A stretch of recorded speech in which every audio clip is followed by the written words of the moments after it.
वो soft porn character था, इसलिए फिल्म छोड़ दी थी।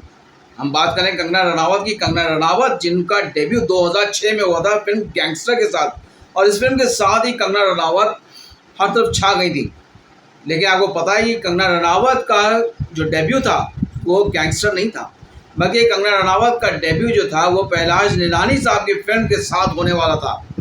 ये पूरी कहानी आपको बताते हैं कि शायद आपको नहीं पता होगा कि पहलाज निलानी साहब जो थे, स्वर्गीय पहलाज निलानी साहब जो थे, वो कंगना के गॉडफादर बनने वाले थे। यानी कि सबसे पहला और बड़ा ब्रेक जो कंगना को वो पहलाज साहब देने वाले थे इंडस्ट्री में।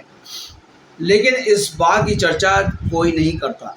इस बात की चर्चा इसलिए नहीं होती है क्योंकि दोनों ही नहीं चाहते थे इस बारे में कोई चर्चा हो। एक बार मैंने कंगना से जब पूछा इंटरव्यू के दौरान इस फिल्म के बारे में, पहलाज साहब आप पहलाज साहब के साथ डेब्यू कर रही थी, उस पर इंटरव्यू के दौरान ही कंगना रनावत के तेवर बदल गए थे, नाराज़ हो गई थी। उन्होंने कहा कि मैं उस बारे में कोई बात नहीं करना चाहती, बहुत पुरानी बात है, उस बारे में आप बात क्यों करना चाहते हैं। खैर बात वही ख़त्म हो गई थी। उसके बाद जब मैं पहलाज साहब से मिला, पहलाज साहब से भी जब मैंने पूछा तो पहलाज साहब भी जो है बहुत ज़्यादा कीन नज़र नहीं आए थे मुझे उस बारे में बात करने के लिए। बात ही ख़त्म हो गई। उसके अलावा फिर हम आपको बताते हैं कि हुआ क्या। कंगना रनावत जो है वो फिल्म इंडस्ट्री में स्ट्रगल कर रही थी। कंगना रनावत जो है वो फिल्मों में डेब्यू करने के लिए, मेन लीड पाने के लिए हर जगह अप्रोच कर रही थी, और साथ ही में उनके आदित्य पंचोली भी जाया करते थे। लेकिन कंगना को कोई फिल्म दे नहीं रहा था, कोई ऑफर नहीं कर रहा था फिल्म। ऐसे में पहलाज निलानी साहब के पास जब पहुंची कंगना रनावत, तो पहलाज साहब ने उनको एक नहीं बल्कि 3 फिल्मों का ऑफर दिया, यानी कॉन्ट्रैक्ट किया 3 फिल्मों का। लेकिन एक भी फिल्म कंगना ने पहलाज साहब के साथ नहीं की थी। उसका वजह क्या थी ये आपको बताते हैं। इसकी वजह ये थी कि कंगना को इंडस्ट्री के लोगों ने मना किया। इंडस्ट्री के लोगों in the sense Aditya Pancholi ने ही मना किया था कि जो फिल्म वो करने जा रही वो ना करें। फिल्म कौन सी थी? फिल्म का नाम था आई लव यू बॉस, और इस फिल्म में जो कैरेक्टर था उसको लेकर कंगना ने कहा था कि उनका जो कैरेक्टर था वो सॉफ्ट पॉर्न कैरेक्टर था, इसलिए उन्होंने ये फिल्म छोड़ दी थी। इस पर पहलाज साहब जो है थोड़ा सा नाराज़ भी हुए थे। उन्होंने ये कहा था कि ऐसा कुछ भी नहीं है, कंगना रनावत को मैंने ब्रेक दिया था और फिल्म की कहानी बहुत शानदार थी। पहले इस कैरेक्टर में बच्चन साहब को लिया गया था, बच्चन साहब इस फिल्म को नहीं कर सके थे किसी वजह से। उसके बाद ये कहानी उन्होंने ऋषि कपूर साहब को सुनाई थी, उनको ये कहानी बहुत पसंद आई थी, लेकिन उनके पास डेट्स नहीं थी।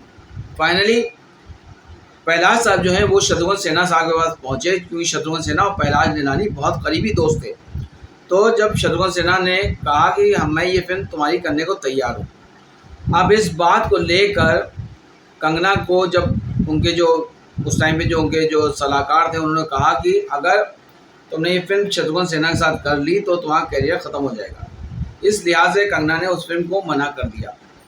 अब पहलाज साहब ने कहा कि वजह कुछ और है, कंगना कुछ और बता रही है। बहरहाल जो भी वजह रही हो, वजह आज तक साफ़ नहीं हो पाई है, लेकिन फैक्ट तो ये है कि पहलाज निलानी साहब जो थे वो कंगना रनावत को फिल्मों में ब्रेक दे रहे थे आई लव यू बॉस के साथ। अब वो कहानी कैसी थी इसके बारे में हम सोच सकते हैं कि कंगना रनावत के बारे में पहलाज साहब ने कहा था कि काफ़ी वक्त पहले, मतलब 2006 से पहले की बात है, काफ़ी वक्त पहले की बात है, जब उनको डेब्यू करा रहे थे। यानी कि कंगना की उम्र उस वक्त बहुत ही कम रही होगी, मेरे ख्याल से 15-16 साल ही रही होगी, और उस वक्त शत्रुघ्न सिन्हा साहब के साथ उनको डेब्यू करना था।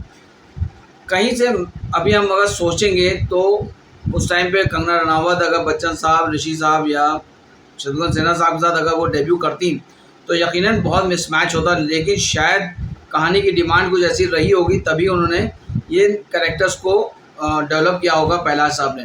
लेकिन बहरहाल जो भी हुआ, आपको ये बता रहे थे हम कि कंगना रनावत का जो डेब्यू था वो गैंगस्टर के साथ ज़रूर हुआ, लेकिन असली डेब्यू जो था वो पहलाज निलानी की film I love you boss के साथ होने वाला था।